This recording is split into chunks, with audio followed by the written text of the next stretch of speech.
ACC men's under 19 premier cup अन्तर्गत आज नेपाली टोलीले हङकङ विरुद्ध प्रतिस्पर्धा गर्नेछ। यो खेल नेपाली समयअनुसार 10:45 मा सुरु हुँदा नेपालले पहिलो खेल अन्तर्गतमा रहेर साउदी अरेबियासँग प्रतिस्पर्धा गर्यो, जहाँ साउदी अरेबियाको टोलीलाई पहिला ब्याटिङ गर्दै पुरै 50 ओभरमा 218 रन बनायो। जवाफी ब्याटिङमा आएको नेपाल लक्ष्य 30.4 ओभरमा 2 विकेट गुमाउँदै पूरा गर्दा 8 विकेटको विशाल जित हात पार्न सफल रह्यो।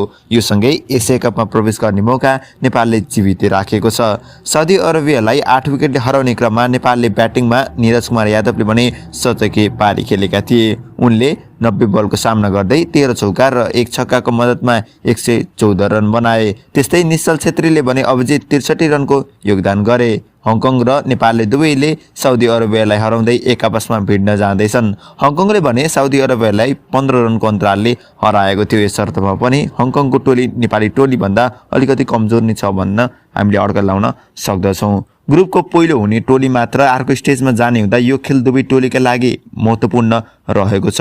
ग्रुप स्टेजमा यो दुवै टिमका लागि यो अन्तिम खेल पनि रहेको हो। हामी अर्को भिडियोमा अन्डर 19 प्रिमियर कपको फुल भिडियो लिएर आउने नै छौँ। च्यानललाई सब्स्क्राइब गर्न नभुल्नु भन्दै यस भिडियोबाट पनि म बिदा हुन चाहन्छु। हस्त, जय नेपाल, जय नेपाली क्रिकेट। धन्यवाद।